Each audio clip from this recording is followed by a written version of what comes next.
नमस्कार मित्रों, एक बार फिर उपस्थित हूं मैं आपके सामने प्रश्नोत्तर लेकर के। 40 प्रश्न तक इससे पहले हम कर चुके थे। आइए आज 41वें प्रश्न से शुरू करते हैं।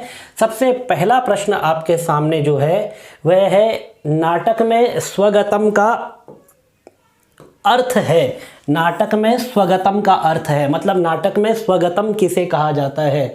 प्रकाशम सर्वश्राव्यम स्यात् आत्मानं स्वगतम मतम, जो अपने स्वगतम मतलब जो अश्राव्यम स्वगतम मतम, जो अश्राव्य होता है, जो दूसरे को नहीं सुनाया जाता, उसको अश्राव्य को स्वगतम कहते हैं। जो बात अपने आप से की जाती है उसे पब्लिक तो सुनती है, जो नाटक देखने वाले तो सुनते हैं, लेकिन पात्र पर, मंच पर जो भी पात्र स्थित होते हैं, जो उपस्थित होते हैं, ऐसा उनका अभिनय होता है कि वह उसको नहीं सुन रहे हैं। तो प्रकाशम सर्वश्राव्यम स्यात् अश्राव्यम स्वगतम मतम, यह दश रूपक में आया इस प्रकार से। तो सही उत्तर हो गया आपका अश्राव्यम। ठीक है, आगे बढ़ते हैं अगले प्रश्न की तरफ। अगला प्रश्न है आपका,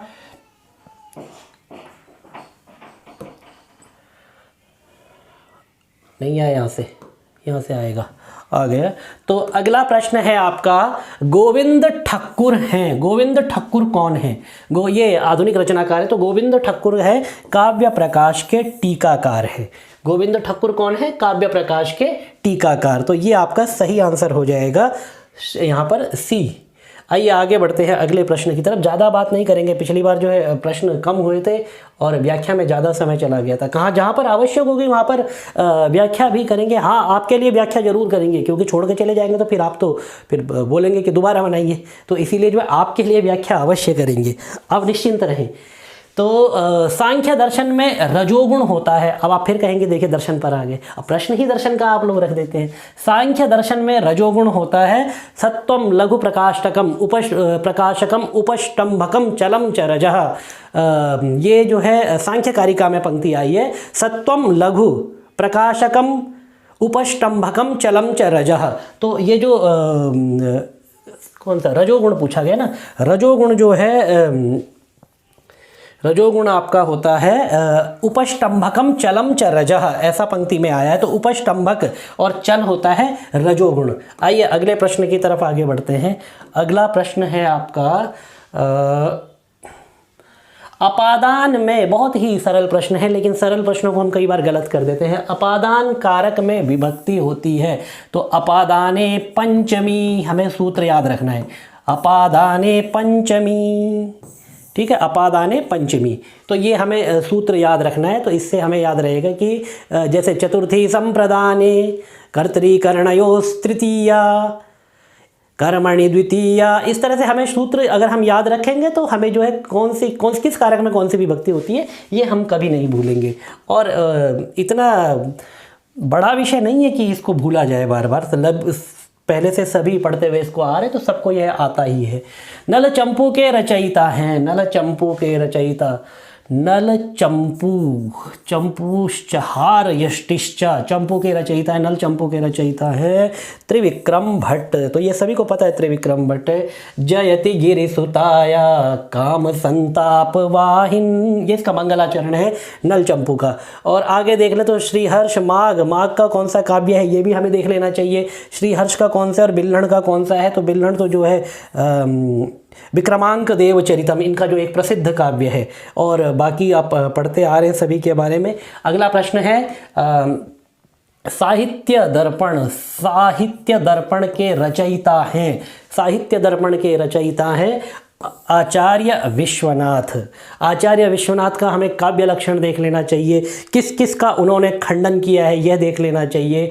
और लक्षणा के इन्होंने 80 भेद बताए हैं और मम्मट केवल 6 भेद बताते हैं। तो हमें दोनों को एक बार देख लेना चाहिए, कभी किसी के भेद से कभी किसी के भेद से प्रश्न पेपर में परीक्षा में पूछा जा सकता है। तो विश्वनाथ के बारे में इतनी हमें जानकारी रखनी है। विद्यानाथ अभी नहीं पता कौन है, और सागर नंदी सिंह भूपाल। चलिए अगर कभी आगे आएंगे तो इन पर भी एक बार रिसर्च करके आपके सामने इनके विषय में भी कुछ लेकर के आएंगे। तो अब ये जो मैं कल पिछली प्रश्नोत्तरी में मैंने प्रश्न बोल दिया था, वास्तव में प्रश्न था नहीं। बाण भट्ट का समय स्वीकार किया गया है। स्वीकार, ये जहाँ जहाँ पर आधे अक्षर है वहाँ पर टेक्निकल फॉल्ट है। हमने इसको प्रयास किया था ठीक करने का, लेकिन अभी इसमें थोड़ा और समय लगेगा, तो हम आपसे वो समय मांग रहे हैं। अब बाणभट्ट का समय स्वीकार किया जाता है, ये तो बड़ा गंभीर प्रश्न दे दिया इन्होंने कि बाणभट्ट का समय स्वीकार किया जाता है। उत्तर में जो है ये बता रहे हैं कि 606 ईसा पूर्व, लेकिन सप्तम 606 सप्तम शताब्दी पूर्वार्ध। हाँ ठीक है, 606 ईसा पूर्व। एग्जैक्ट 606 नहीं कह सकते, क्योंकि हर्ष का जो बांसखेड़ा का ताम्रपत्र है या उससे हमें थोड़ा बहुत पता चलता है, और हर्ष का जो हर्षवर्धन का जो राज्य था उससे हमें पता चलता है, प्रभाकर वर्धन, हर्षवर्धन, कि बाण का समय कौन सा रहा होगा। तो सप्तम शताब्दी पूर्वार्ध ऐसा हम स्वीकार करते हैं। तो 606 ईस्वी सप्तम शताब्दी पूर्वार्ध के हिसाब से ठीक आ रहा है। और ये भी याद रखना है हमें कि अगर ऐसा ना लिखा आया तो सप्तम शताब्दी पूर्वार्ध, ये हमें याद रखना है। ये भी बाण का समय हम ऐसा परीक्षा में पूछा गया है पहले भी। आइए अगले प्रश्न की तरफ आगे बढ़ते हैं। बाण का हो गया, बाण के बाद आता है आपका अशुद्ध वाक्य बताइए। अब अशुद्ध वाक्य बताइए, आज तक शुद्ध बताना था, अभी अशुद्ध वाक्य आपको बताना है। रमेशः पठितवात, अशुद्ध वाक्य बताने ना, रमेशः पठितवात, अब है तो ये भी अशुद्ध। राधा अहम च पठावः, रामश्च ऐसे हो जाएगा, रामश्च अहम च त्वम च पठसि, रामश्च। अब इसको आप पठित, रमेशः ऐसे कर दीजिए, पठितवान, तो ये तो सही हो जाएगा फिर। अब रमेशः पठितवान, राधा अहम च पठावः, ये भी सही है।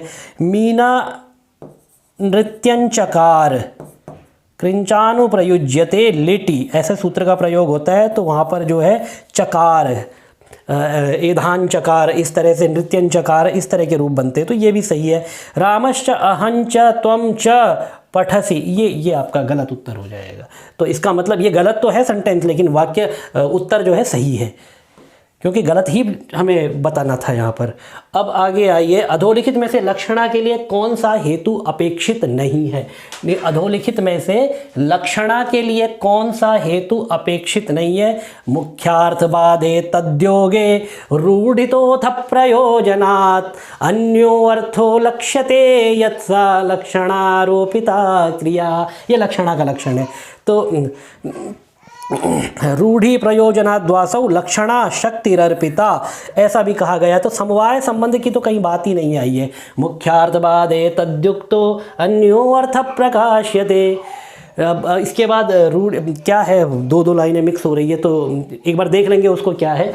तो रूढ़ि भी लक्षणा में आता है, प्रयोजन भी आता है। मुख्यार्थ का बात तो लक्षणा का प्राण है, उसके बिना तो हो ही नहीं सकता। गंगायाम घोषा तब तक लक्षणा नहीं बनेगी जब तक मुख्यार्थ का बाद नहीं होगा, क्योंकि मुख्यार्थ में जो फिर हमें गंगा के शैत पावनत्वादि धर्म जो है वहाँ पर व्यंजना से लेने पड़ते हैं। तो इस तरह से मुख्यार्थ बाद और अन्य अर्थ का ग्रहण ये तो होता ही है। रूढ़ि और प्रयोजना ये लक्षणा के भेद में आते हैं। समवाय संबंध का न्याय वैशेषिक दर्शन और भारतीय दर्शन में काम है, काव्य शास्त्र में फिलहाल यहाँ लक्षणा में तो कोई काम है नहीं। ठीक है, इसके बाद आ जाओ न्याय दर्शन के अनुसार, न्याय दर्शन के अनुसार लिंगत्व का लक्षण है। न्याय दर्शन के अनुसार लिंगत्व, ये अशुद्धियाँ आप ठीक कर लीजिए प्लीज़। न्याय दर्शन के अनुसार लिंगत्व का लक्षण है, तो लिंगत्व का सीधा सीधा लक्षण याद करना, व्याप्ति बलेन अर्थगमकम लिंगम। ये तो हो गया तर्क भाषा के अनुसार, व्याप्ति गले बलेन अर्थगमकम लिंगत्वम। और तर्क संग्रह के अनुसार लीनम अर्थम गमयतीति लिंगम, व्याप्ति बलेन लीनम अर्थम गमयतीति लिंगम। तो लिंग जो है व्याप्ति बलेन अर्थगमकम लिंगत्वम या फिर लीनम अर्थम गमयतीति लिंगम, उसको लिंग कहते हैं। जो लीन अर्थ का बोध कराए उसे लिंग कहते हैं। ठीक है, आगे बढ़ते हैं अब इसके बाद अगले प्रश्न की तरफ। नाटक में मंगलाचरण को कहा जाता है तस्मान नांदीति संगीता। तो नांदी कहते हैं सीधे सीधे। नांदी कैसी होती है, अष्टपदा। चलिए वैसे ही बता देता हूँ। अष्टपदा और द्वादशपदा नांदी होती है, तो कहाँ अष्टपदा है कहाँ द्वादशपदा है ये हमें ध्यान रखना चाहिए, क्योंकि पूछा जाता है कि अभिज्ञान शाकुंतलम में कौन सी नांदी है। और जो श्लोक है हमारा प्रकरण ग्रंथ प्रकरण का मृच्छकटिकम का, उसमें भी जो है अष्टपदा नांदी है। तो आइए अगले प्रश्न की तरफ आगे बढ़ते हैं हम लोग। दा धन यत, दा धन यत प्रत्यय, देखिए कैसे लिखा हुआ है। जब आपको ऐसा, जब आप अध्यापक हो जाएंगे, आपको इस तरह की सिचुएशन मिलेगी, तो ये गलतियां आपको दूर करनी है। इस तरह से गोला लगा देना और यहाँ सही लिख देना, प्रत्यय और यत और दा। ये प्रश्न है, दा धन यत संयोग से शब्द निर्मित होगा। दा धन यत दातुम योग्यम देयम, और ये क्या कहते हैं, क्या बना है यहाँ पर, दा धन यत प्रत्यय के योग से शब्द बनेगा दायम, दायम नहीं बनेगा जी, देयम बनेगा। ठीक है, दा धन यत देयम, देयम चेयम, इस तरह से वहाँ पर शब्द बनते हैं। चलिए आगे बढ़ते हैं अगले प्रश्न की तरफ। कहाँ गायब हो जाते हो भाई। अगले प्रश्न की तरफ आगे बढ़ते हैं। तो अगला प्रश्न है आपका, भाषा विज्ञान के अंतर्गत अध्ययन के क्षेत्र नहीं है। भाषा विज्ञान के अध्ययन क्षेत्र क्या नहीं है? अर्थ परिवर्तन है, ध्वनि परिवर्तन है और पद विज्ञान है। काव्य ध्वनि निरूपण ये जो है ये भाषा विज्ञान का विषय नहीं है, ये साहित्य का विषय है, काव्य शास्त्र का विषय है ये। ठीक है, तो इसीलिए जो है ये आपका उत्तर यहाँ तो गलत होगा, लेकिन वास्तव में ऑप्शन ये सही हो जाएगा आपका। चलिए आगे बढ़ते हैं अगले प्रश्न की तरफ। अगले प्रश्न की तरफ आगे बढ़ते हैं। तो वासव दत्ता, वासव दत्ता के रचयिता हैं। अब वासव दत्ता के रचयिता बताने हैं। दो ग्रंथ हैं, एक वासव दत्ता और एक स्वप्न वासव दत्तम। स्वप्ने दृष्टा वासव दत्ता यस्मिन् नाटके तन्नाटकम स्वप्न वासव दत्तम, ये व्युत्पत्ति भी पूछी जाती है। तो स्वप्न वासव दत्तम के रचयिता तो हैं महाकवि भास, और वासव दत्ता एक गद्य काव्य है, इसके रचयिता है महाकवि सुबंधु। सुबंधु, सुजनैक बंधु ऐसा कहते हैं वो खुद को, सुबंधु, सुजनैक बंधु सुबंधु। और इन्होंने प्रत्यक्षर श्लेष घनत्वम ऐसी रचना की है। तो इनकी रचना को प्रत्यक्षर श्लेष घनत्व ऐसी रचना कहा जाता है। आइए अगले प्रश्न की तरफ बढ़ते हैं। अगला प्रश्न है आपका, हितम मनोहारि च दुर्लभम वच, सूक्ति ग्रहण कहाँ से की गई है? हितम मनोहारि च दुर्लभम वचा, यह सूक्ति बहुत ही प्रसिद्ध है। और हम जो दूसरा पाठ यहाँ पर चल रहा है किरातार्जुनीयम का, उसमें आप देखिए अगला जो हमारा श्लोक है अब वो यही वाला श्लोक आएगा, इसी को हमें पढ़ना है। तो किरातार्जुनीयम की यह सूक्ति है। और नीति शतकम में, नीति शतकम की सूक्ति देख लीजिए, सर्वस्यौषधि मस्त शास्त्र मस्ति शास्त्र विहितम मूर्खस्य नास्त्यौषधम। और भी अनेक प्रकार की सूक्तियाँ हैं नीति शतकम में। किम किम न साधयति कल्पलतेव विद्या धिक्काराद्यवच्छिन्नानंत चिन्मात्र मूर्तये, इस तरह इसका मंगलाचरण है, वो भी हमें ध्यान रखना है। किरातार्जुनीयम का जो है बता दिया, श्रेय कोरोणामधिपस्य पालिनीं प्रजासु वृत्तिं यमयुंक्त वेदितुं सवर्णिलिंगे विदितः समाययौ युधिष्ठिरं द्वैत वने वनेचरा, ये मंगलाचरण है। और कुमार संभव का उत्तर रामचरितम का, इदं कविभ्यः पूर्वेभ्यो नमो वाकं प्रसास्महे विंदेम देवतां वाच ममृतमात्मनः कलाम। अब वंदे मही भी है, विंदेम भी है, देख लेना कौन से पाठ में क्या मिलता है, अर्थ दोनों का देख करके जाना चाहिए। कुमार संभव का मंगलाचरण,